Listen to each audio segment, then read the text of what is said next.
요한복음 5장 1절부터 9절 말씀입니다. 한 절씩 교독하겠습니다. 그 후에 유대인의 명절이 되어 예수께서 예루살렘에 올라가시니라.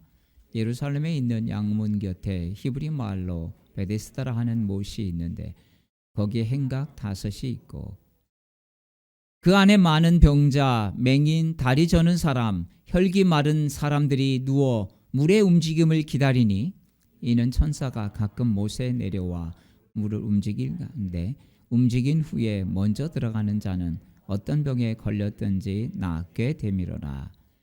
거기 38해 된 병자가 있더라. 예수께서 그 누운 것을 보시고 병이 벌써 오랜 줄 아시고 이르시되 내가 낫고자 하느냐. 병자가 대답하되 주여 물이 움직일 때에 나를 못에 넣어주는 사람이 없어 내가 가는 동안에 다른 사람이 먼저 내려가나이다. 예수께서 이르시되 일어나 내 자리를 들고 걸어가라 하시니 같이 읽습니다. 그 사람이 곧 나아서 자리를 들고 걸어가니라. 이날은 안식일이니. 아멘. 노만 빈센트 필이라고 하는 학자가 쓴 책이 있습니다. 긍정적인 요인의 힘이라는 책인데요. 여기에 나오는 이야기를 소개하고자 합니다. 홍콩의 관륜 지역에서 어느 꼬불꼬불한 골목을 걷다가 우연히 문신 새기는 가게를 지나가게 되었습니다. 창문에는 여러 문신 견본들이 진열되어 있었는데 가슴, 팔에 깃발, 인어들 여러 가지 문신을 할 수 있는 곳입니다. 그런데 그곳에 패배하기 위해 태어나다라는 세 단어로 된 문신용 문구를 발견했습니다. 너무 놀라서 이 사람은 가게로 들어가서 물었습니다. 도대체 이 끔찍한 패배하기 위해 태어나다라는 문구를 자기 몸에 세우는 사람도 있습니까? 이 가게 주인은 가끔 있다라고 했습니다. 아니 도대체 제정신이 아니고서야 어떻게 그 홍콩 사람은 서툰 영어로 자기 이마를 툭 치며 이렇게 말했습니다. Before tattoo on body, tattoo on mind. 몸에 그 문신을 새기기 전에 이미 마음에 문신이 새겨져 있습니다. 우리는 절망과 때로는 아픔들이 마음에 깊이 새겨질 때가 있습니다. 인생의 문제에 눌리면 그것들이 조금씩 새겨지며 때로는 깊어지기도 합니다. 이것을 통해 우리는 주님 은혜 안에서 회복되지 않으면, 주님을 만나고 사랑과 은혜를 받지 않으면 이것들이 더 크게 우리 심령 속에 각인이 된다는 사실입니다. 어려움을 통해 희미하게 새겨졌던 절망들이 마음에 깊이 새겨지면 이것이 큰 병이 되는 것입니다. 그러면 결국 그 절망이 그 사람의 운명이 되고 마는 것입니다. 오늘 요한복음의 한 사람을 성경은 소개하고 있습니다. 바로 그 사람이 38년 된 병자입니다. 예루살렘 곁에 한 문이 있는데 양문이라고 말합니다. 우리가 아는 양자와 들어갈 문이죠. 문자. 전에 예루살렘 성전으로 순례해 왔던 사람들이 성전 제사 때 이 자기가 키운 양을 하나님께 바치려고 들어오는 양을 데리고 들어오는 문이었기 때문에 사람들은 양문 뭐 따로 이름이 있었겠죠. 그런데 그것을 그냥 양의 문이다, 양문이다 이렇게 말했던 것입니다. 이 길은 너무나도 정말 하나님의 오묘한 뜻이 있는데요.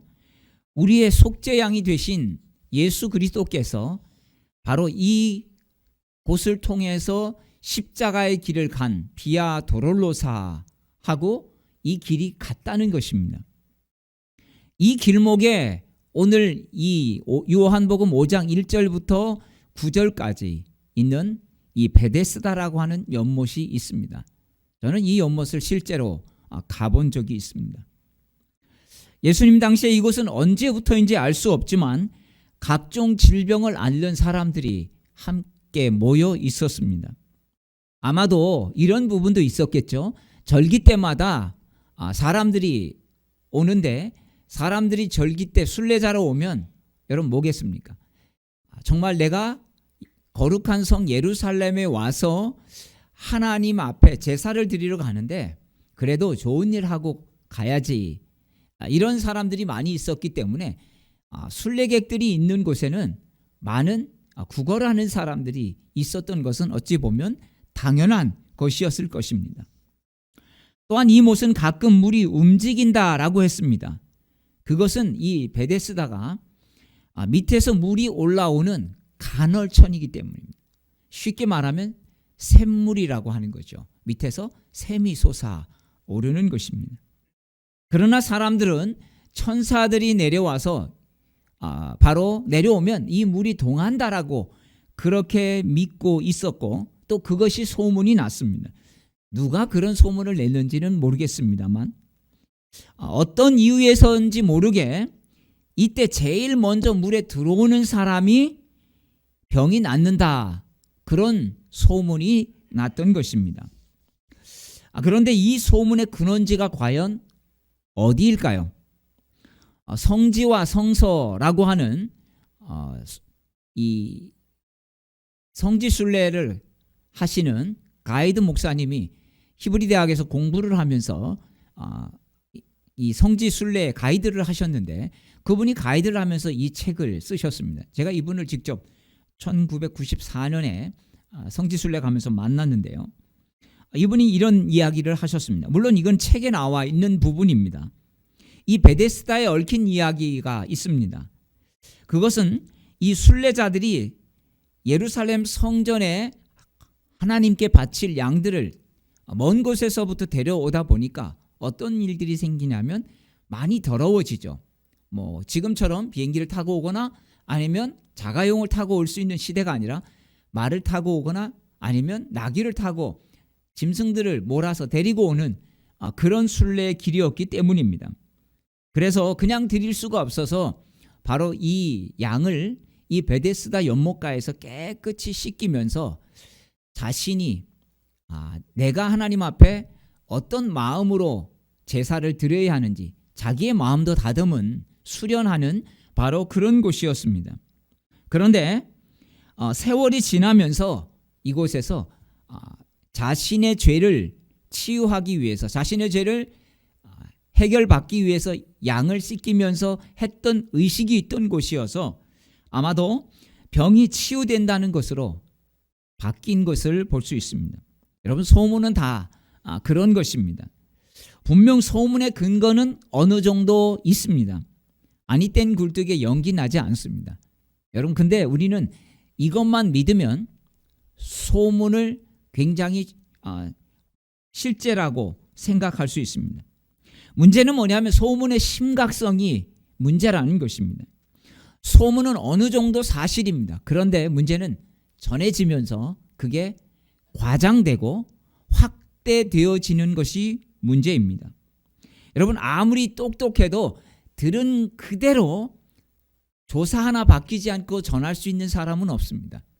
그래도 젊을 때는 이야기를 듣고 그것을 어느 정도 95%, 90% 거의 비슷하게 전할 수는 있는데, 저도 이제 나이가 들면서 들은 것들을 거의 똑같이 전하기가 상당히 힘들다는 것을 제 자신이 느낍니다.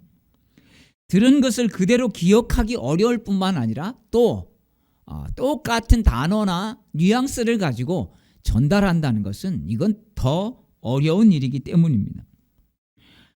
뿐만 아니라 소문에 자신의 감정이 개입이 되고 또 생각을 보태서 전하는 바로 우리의 습성 때문에도 그렇습니다.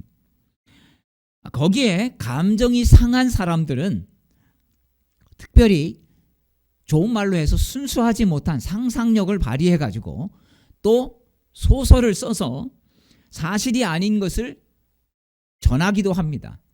때로는 의도적으로 그것을 살짝 가짜를 포함시키기도 합니다. 세상은 이것을 내자로 뭐라고 합니까? 유언비어라고 하죠. 여러분 유언비어가 다 가짜입니까? 유언비어는 다 가짜가 아닙니다. 그러면 그것은 힘을 발휘하지 못합니다. 여기에 함정이 있다는 거죠. 사실 대부분 유언비어라고 하는 것은 90%는 사실입니다. 그런데 10%가 거짓인 거죠. 여기에 함정이 있습니다. 대부분 사실이기 때문에 그 10%도 사실일 거라고 생각을 합니다. 그러면 대부분의 사람들이 그래 다른 게 사실이야. 왜? 그게 분명한 사실이니까. 그런데 확인되지 않은 것도 그 사실 때문에 사실이라고 받아들인다는 것이죠.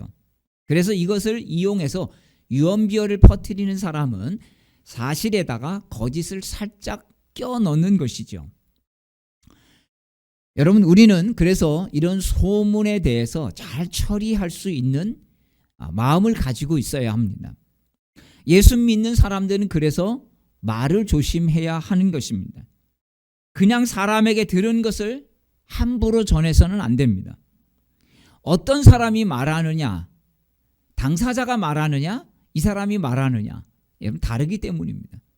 제가 한 번은 어떤 일을 다른 사람에게 듣고 당사자에게 들은 적이 있습니다. 그런데 너무나 다른 것입니다. 누구 말을 사실로 믿어야 될지 혼돈스러웠습니다. 때로는 젊을 때는 두 사람을 대질시키고도 싶었습니다. 여러분 대질시킨다고 문제가 해결될까요? 더 감정의 골만 커지는 것을 볼 수가 있습니다. 그렇습니다. 우리는 그냥 들은 것을 함부로 전해서는 안 됩니다. 사람이 자주 하는 실수는 무엇이겠습니까? 그것이 사실인지 아닌지 검증도 하지 않고 내가 마치 그냥 남에게 들은 걸 본 것처럼 그렇게 말하기도 합니다. 여러분 이것은 하나님이 정말 싫어하시는 것입니다. 하나님이 하시는 것을 우리가 그냥 말로 판단해 버리기 때문입니다. 여러분 오늘 성경이 우리에게 가르쳐주는 바로 이 베데스다의 교훈도 있습니다. 38년 된 환자가 소문을 듣고 이 베데스다에 갑니다. 그런데 결론은 이겁니다. 베데스다에서 병을 고치지 않았다는 것입니다. 이 문제 해결은 예수 그리스도께 있다라고 하는 사실을 오늘 우리에게 전해주기 위해서 바로 요한은 이 예수님의 기적의 사건을 우리에게 소개하고 있습니다. 여러분 성경을 한번 여러분이 가진 성경을 잠깐 보시겠습니까? 여기에 보면 우리 성경에는 작은 글씨나 때로는 오래된 성경에는 가로로 쳐져 있습니다. 여기 3절부터인가요? 그럼 작은 글씨로 되어 있는 성경이 있을 것입니다. 아니면 가로로 쳐져 있거나 아니면 박스가 쳐져 있죠. 물이 동할 때에. 여러분 왜 박스가 쳐져 있을까요? 이것은 성경에서 말하는 진리가 아니라 그 당시에 떠도는 소문이었다라는 것입니다. 그렇지 않으면 이렇게 표시해 둘 리가 없죠. 여러분 성경은요 확실하지 않은 것은 확실하지 않다고 분명하게 말해줍니다. 뿐만 아니라 혹시 성경을 읽다 보면 없음 이거 보셨습니까? 없음. 성경을 읽다 보면 절수가 빠져 있는 것이 있습니다. 없음이라고 하고 절수가 없어요. 왜 그럴까요? 없기 때문에 없는 것입니다. 근데 사람들은 없는 것을 견뎌내기가 어렵습니다. 아마 저 같으면 어떻게든지 그 없음을 채워 넣었을지도 모르겠습니다. 근데 성경은 없으면 없는 대로 또 불확실하면 불확실한 대로 우리들에게 분명하게 전해주고 있다는 것입니다. 성경은 억지로 그것을 껴맞추지 않고 있다는 것입니다. 이게 성경의 정신이고 이게 기독교의 정신인 것입니다. 여러분 그저 우리가 소문은 소문으로 듣고 말아야지 이것을 전하는 스피커가 돼서는 안 된다는 것이죠. 교회에서 사람들이 시험 드는 이유가 뭐겠습니까? 난 목사님한테 한 대 맞았어. 여러분 이런 일이 있을까요? 절대 없을 거죠. 저도 뭐 성도들한테 맞는 일이 있겠습니까? 근데 여러분 시험은 맞아서 드는 게 차라리 맞는 것은 오히려 여러분 더 잊혀질 수 있습니다. 근데 이 말은 귀에서 계속 생각이 마음에서 맴맴 도는 것입니다. 여러분 교회에서 시험 드는 이유는 주로 사람들이 상처받는 이유는 사람들이 내 뒤에서 한 말 때문입니다. 뭐 직접적으로 한 말도 상처가 되기도 하지만, 여러분, 그래서 우리는 말을 다듬기 시작하는 내 모습이 나올 때 우리가 예수 그리스도를 닮아가고 있다는 증거가 되기도 합니다. 아, 내가 말을 자꾸 가려서 하는구나, 내 말이 순화되고 있구나 라고 하는 것은 내가 그래도 그리스도를 닮아가는 모습이 내 안에 생긴다는 것입니다. 몇 년 전에 군대를 제대한 아들과 유럽을 여행 간 적이 있습니다. 야, 이런 기회가 있을까 마음을 주셔서 둘만 갔는데, 단체 관광을 시간이 없어서 빠른 시간 안에 좀 갔다 오려고 단체 관광을 갔는데, 그래도 저희 팀은 좀 점잖은 분이었습니다. 어떤 분들은 막 가서 가이드하고 싸우고 자기네끼리 싸우는 것을 보면, 야, 저렇게 좋게 여행을 하러 갔다가 여러분 싸우면 그 여행이 제대로 되겠습니까? 근데 여행을 하면서 호텔을 옮기다 보니까 호텔 음식이 뭐 어떠니, 뭐 그 다음에 호텔이 어떠니, 때로는 정말 호텔이 2명 자기도 버거운 그런 아주 좁은 호텔이었습니다. 사람들이 이렇게 비교하죠. 저희하고 갈 때마다 유명 여행사, 이름만 대면 아는 여행사하고 만났습니다. 그런데 너무 차이가 많다는 겁니다. 그래서 제가 이런 말을 했습니다.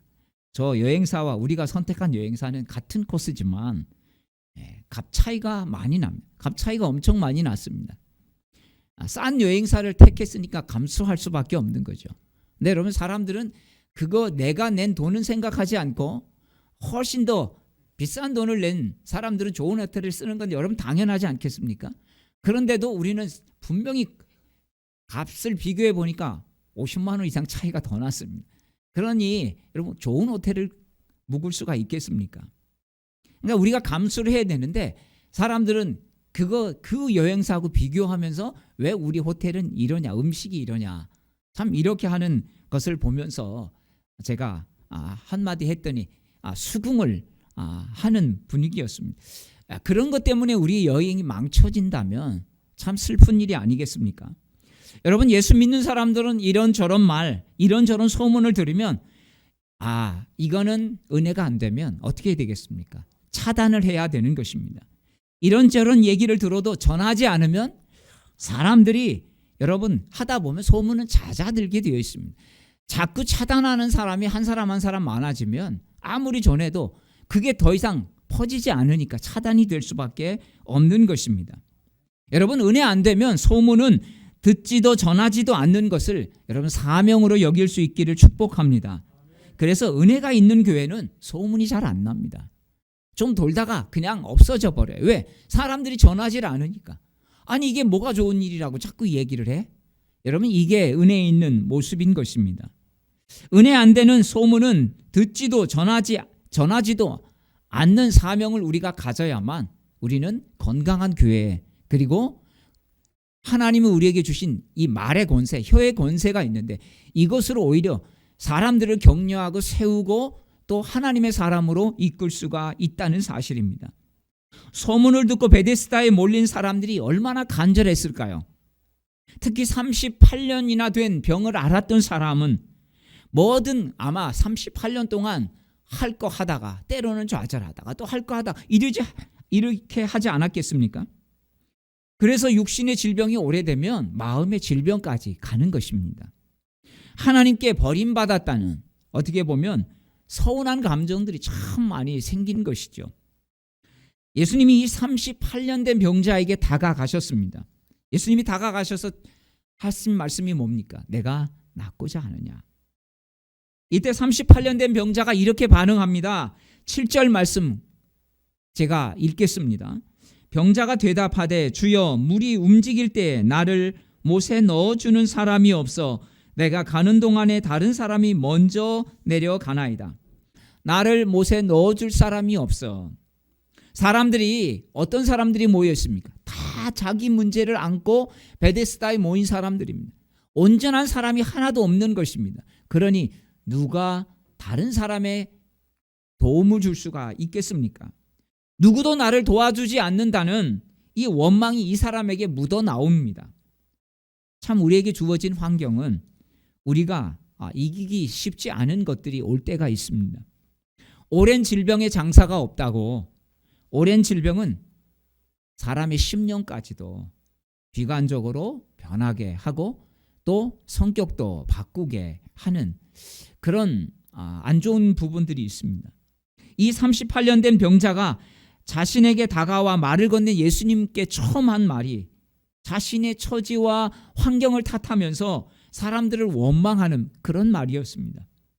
38년 동안 아팠으니까 그 사람이 인생이 얼마나 피폐해져 있겠습니까? 다르게 생각해 보면 그럴 수밖에 없어. 이렇게 생각할 수도 있습니다. 그런데 여러분 38년 된 병자 입장에서 보면 예수님을 만나러 온 것도 아닙니다. 그냥 소문 듣고 베드스다 가면 물이 동할 때 먼저 들어가면 낫는다 카더라 이렇게 카더라 이렇게 소문 듣고 온 것이지요.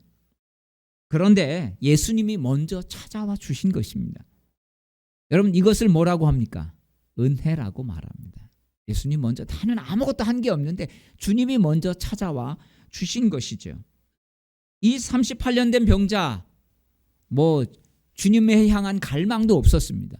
성경은요 주님을 간절히 찾는 자도 주님을 만나지만 그렇지 않아도 주님이 만나 주시는 은혜의 사람이 있다는 것입니다. 정말 나는 찾으려고 노력도 하지 않았어요. 그런데 주님이 저를 만나 주셨어요. 여러분 사도 바울과 같은 사람이 그런 사람 아니겠습니까? 소경인 바디메오는 뭐라고 했습니까? 다윗의 자손 예수여 나를 불쌍히 여기소서. 주변에 많은 사람들이 만류했지만 그는 예수님께 큰 소리로 부르짖으면서 자기를 불쌍히 여겨달라고 그렇게 외쳤습니다. 뿐만 아닙니까? 삭개오는 예수님을 보려고 자신이 세리장인데도 불구하고 그 체면을 꺾고 그 돌감나무 옛날에 뽕나무라고 그랬죠. 뽕나무에 올라가서 어른이 채신도 없게 이런 그런 모습을 보였던 것입니다.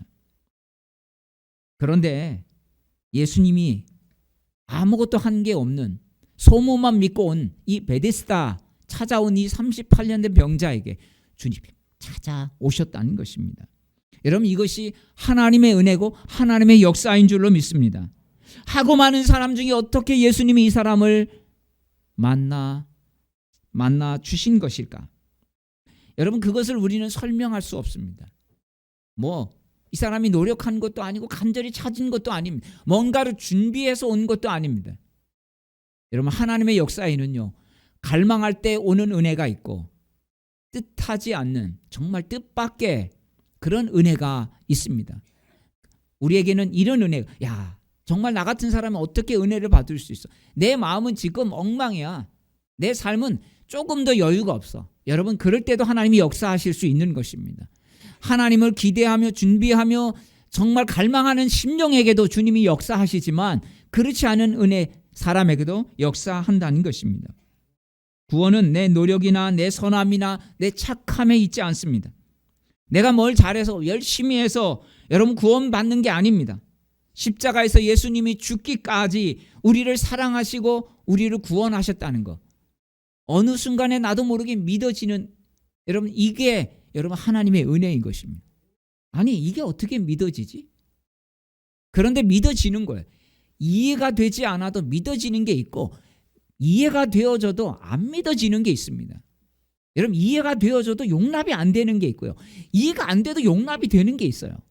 그렇지 않습니까? 여러분 이게 인간관계예요. 왜? 마음이 어떠냐에 따라서 달라지는 것이죠. 존 맥스웰의 인간 경영의 법칙이라는 책에 보면 이런 말이 있습니다. 행복한 사람은 좋은 환경을 가진 사람이 아니라 좋은 마음의 태도를 가진 사람이다. 많은 사람들이 행복은 조건에 좌우된다고 믿고 있습니다. 모든 일이 내가 원하는 대로 잘 되어야 행복하다고 여깁니다. 그런데 이런 사람들은 조금만 잘못되면 금방 불행해집니다. 사람들이 말하는 문제는 진짜 근본적인 문제가 아닙니다. 문제들에 대해 잘못된 반응을 보임으로써 대수롭지 않는 문제들을 큰 문제로 만드는 것이 바로 문제인 것입니다. 정말 우리에게 중요한 것은 나에게 무슨 일이 일어났는가 보다 이 일어난 일에 대해서 내가 어떻게 반응하는가 하는 것입니다. 아멘. 그렇습니다. 우리는 일어난 일을 선택할 수 없지만 하나님의 은혜를 가지고 있으면 이 일어난 일을 우리가 어떻게 반응할지는 내가 선택할 수 있다는 사실입니다. 그렇습니다. 여러분, 구원받으면 그냥 우리가 죽으면 천국 가는 걸로 끝나지 않습니다. 하나님의 은혜는요, 그냥 죽은 다음에 천국 가는 거 아니에요. 이 땅에서도 하나님을 믿는 사람은 이렇게 문제를 보는 눈이 달라지는 것입니다. 세상을 보는 생각과 세상을 바라보는 가치가 다르기 때문에 그것을 다르게 받아들이는 것입니다. 38년 된 병자는 불평과 원망뿐이었습니다. 아무도 자기 아픔을 몰라준다는 것이죠. 아무도 자기를 도와주지 않는다는 것입니다. 여러분, 베데스다는 어찌 보면 오늘 우리가 사는 이 세상과 너무나 닮아 있다고 할 수 있습니다. 우리가 살고 있는 세상은 다 자기 문제에 매여서 다른 사람을 돌봐줄 여유가 별로 없습니다. 문제가 없는 사람들이 없습니다. 제 코가 석자여서 다른 사람에게 깊이 관심 가질 만한 여유를 우리 모두는 갖고 살아가지 못한다는 것입니다. 그래서 어느 정도 도와주기는 하지만 진정 도움이 필요할 때 도움을 주고 받기란 쉽지 않다는 것입니다. 베데스다 세상은 물이 움직일 때에 먼저 들어가는 1등만 기억하는 그런 세상입니다. 코미디에서 이러죠. 1등만 기억하는 더러운 세상. 서로 좋다가도 서로 잘 지내다가도 물이 동한다는 소리를 들으면 상대를 밀쳐내고 내가 들어가야만 하는 여러분, 그런 세상이 바로 이 베데스다라고 하는 것입니다. 함께 울어주기는 쉽지만 어떻게 보면 더 쉬울 것 같이 함께 웃어주기는 더 힘든 시대에 우리가 살고 있다는 것입니다.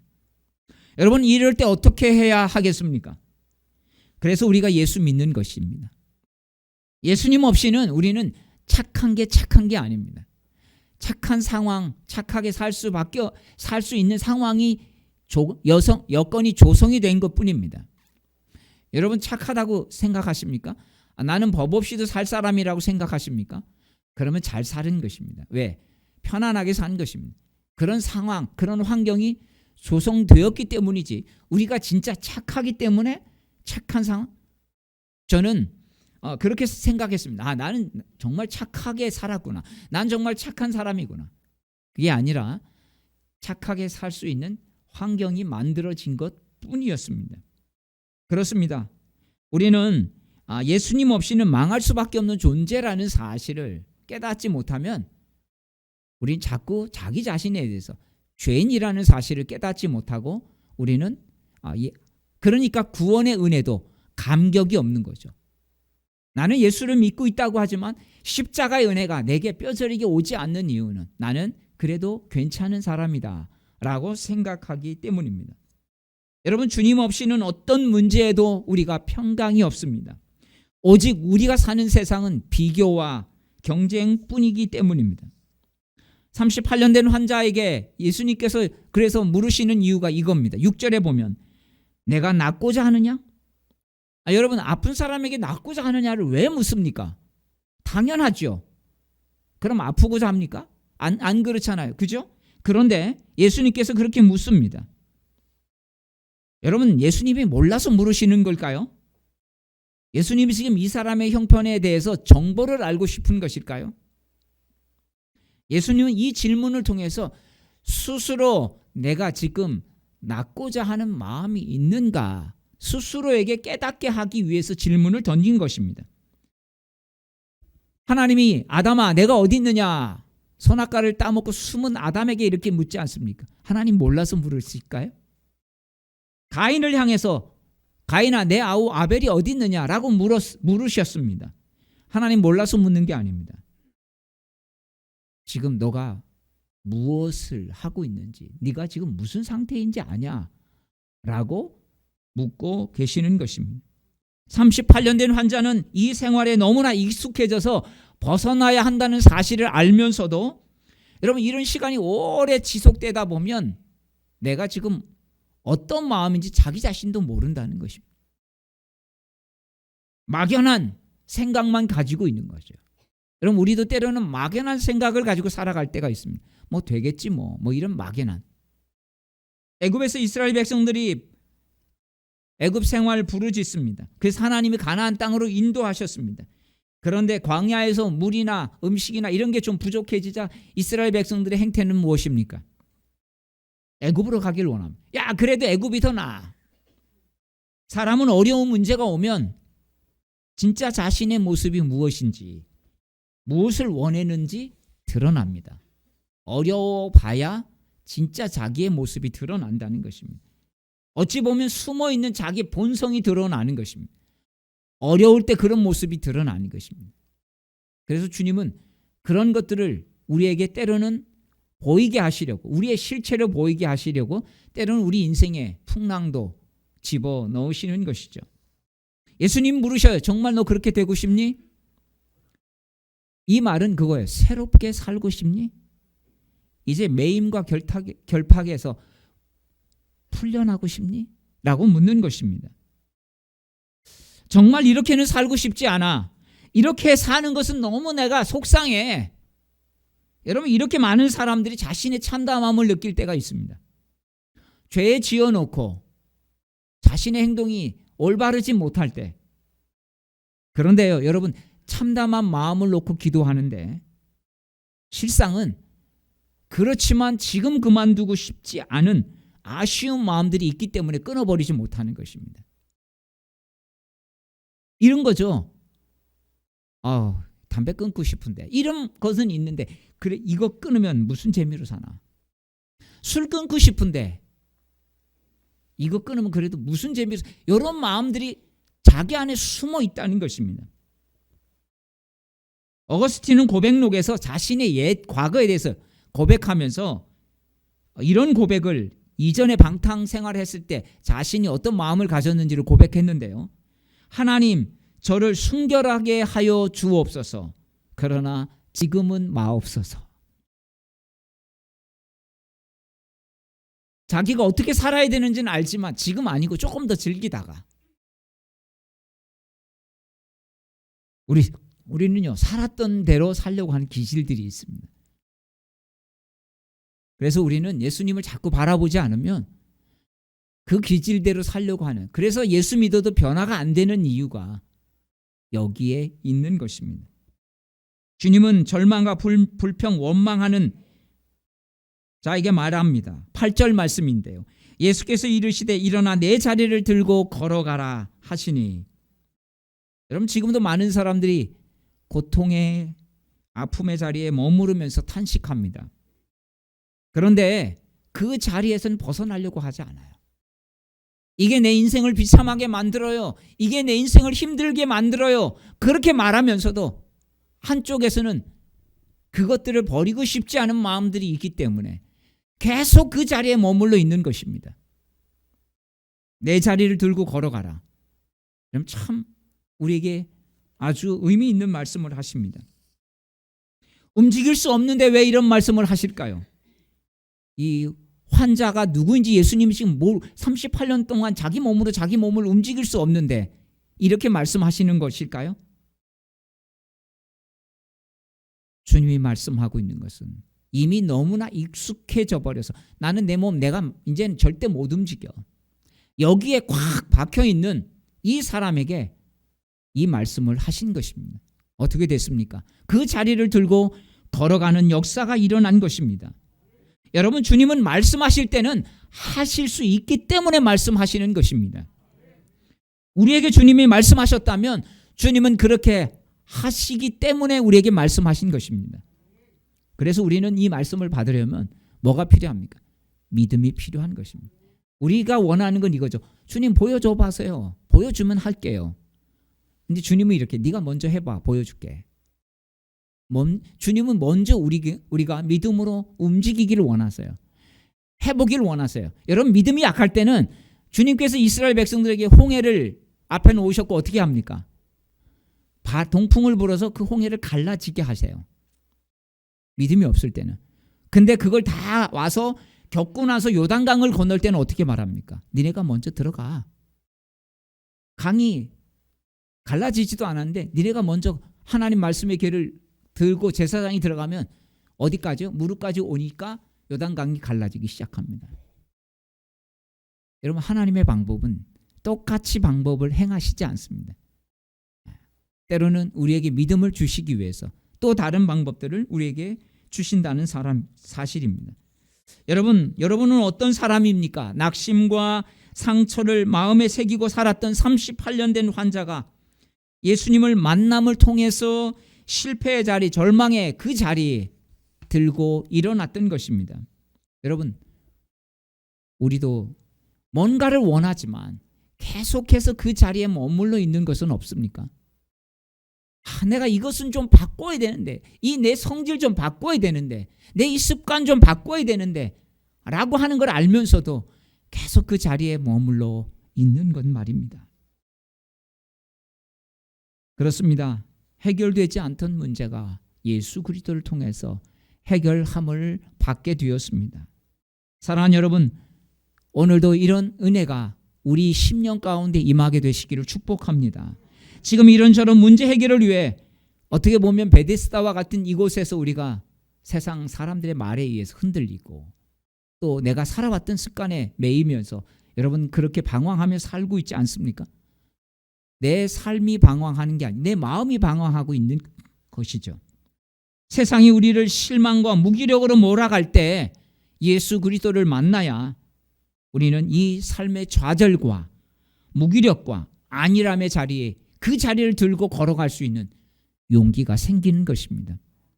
여러분, 그 자리를 들고 걸어가려고 할 때, 결단할 때 주님이 걸어갈 수 있는 힘을 주실 줄로 믿습니다. 우리 다 함께 일어나셔서 우리 찬양하고 기도하겠습니다.